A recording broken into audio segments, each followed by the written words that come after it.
What's going on, y'all? Machiavelli Mills TV. Y'all hit the like button, hit the subscribe button. So look, y'all. Derrick James is suing his longtime pupil, Errol Spence Jr., for a total of $5 million. You know, he says he's owed that much money after the fallout from the Terrence Crawford fight. So, let me explain what Derrick James is saying. He's saying that Errol Spence paid him $350,000 after the mega fight with Terrence Crawford.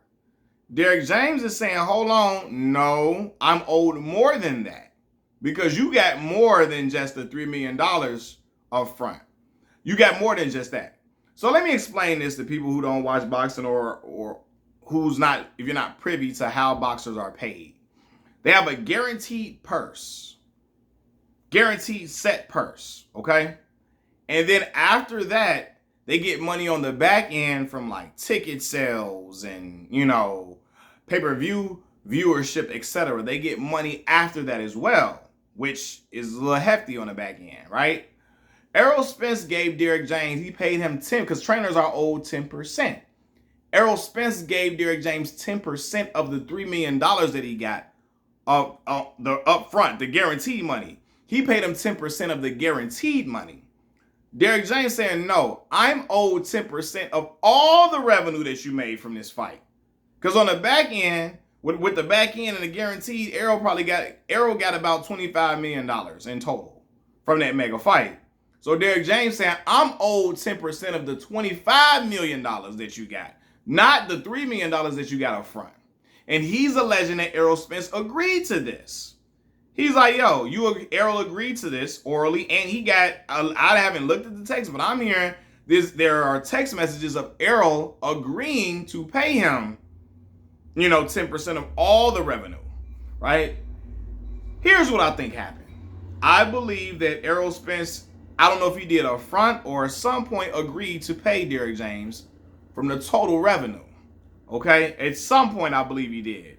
I believe it wasn't up front. I believe it became a conversation probably later on after the fight.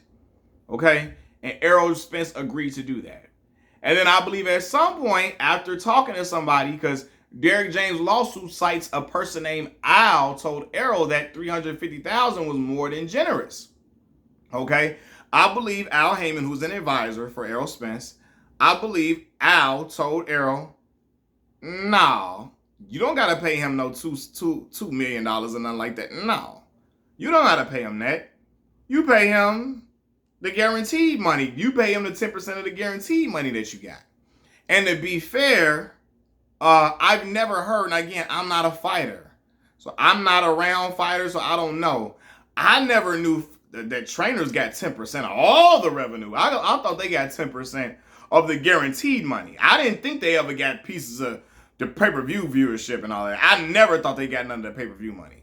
I thought they got 10% of the guaranteed purse. That's what I always thought was happening.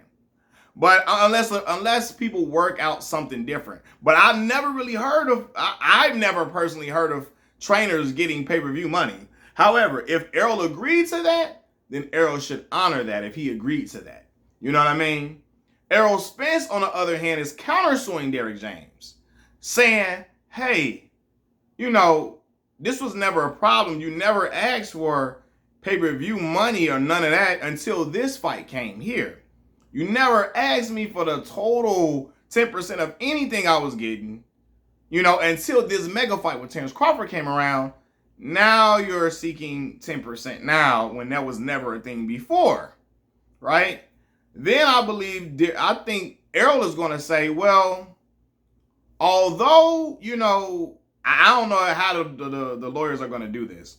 I think the representation is going to say, well, Mr. Spence helped to bring you more clients from him building up accolades within the boxing ranks.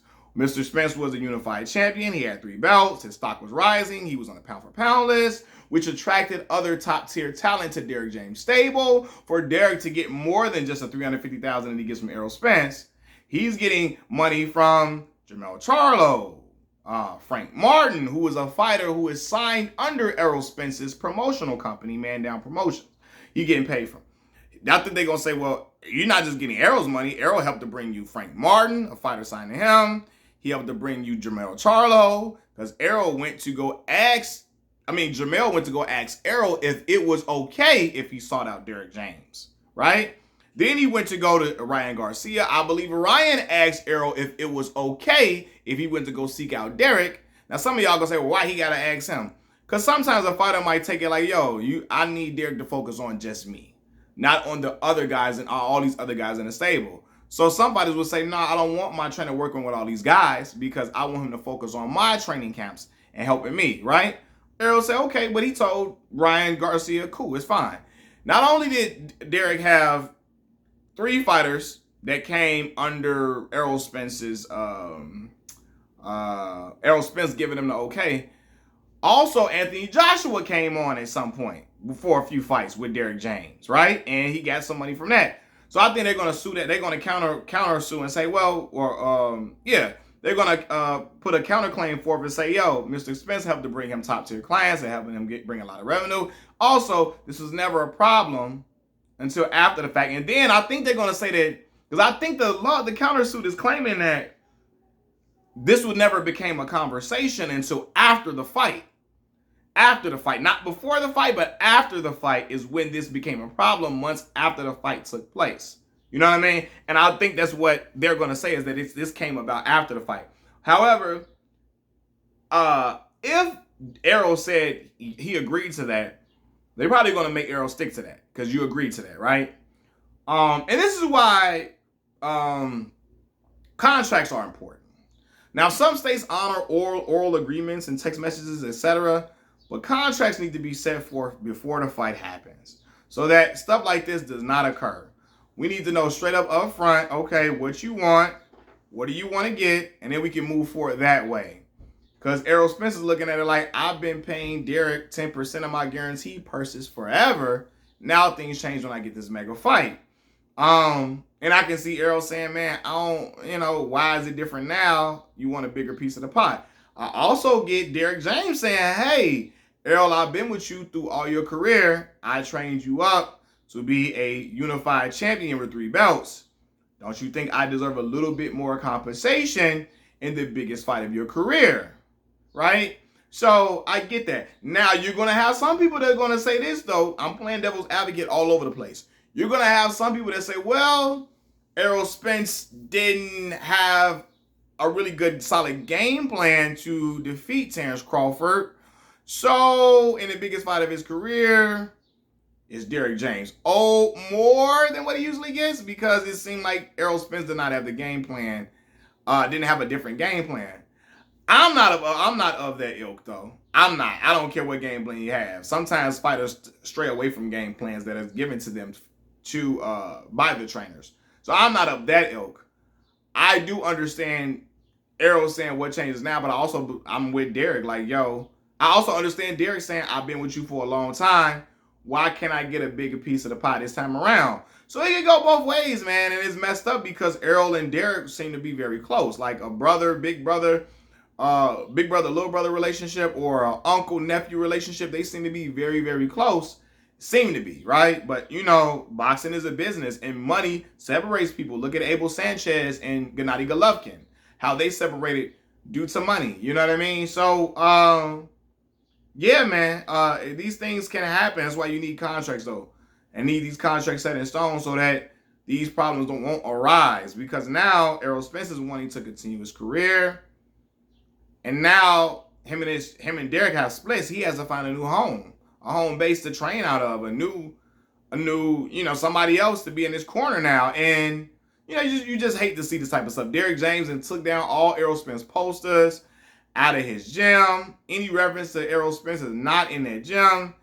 And Derrick James is still training Errol Spence's fighter, Frank Martin, and Frank, the biggest fight of Frank's career, against Gervonta Tank Davis. So it's very interesting to see how this stuff is going to play out, man. I wish the best to both of these gentlemen. I feel like they were a great team, a great tandem. Sometimes things happen, man. Things don't go your way. You're up against a guy who is just an elite of the elites, and he outclasses you. And I think that's what happened in this fight. I think even if Errol had a different game plan, I just think Terrence Crawford has too much in the toolbox for Errol Spence to overcome.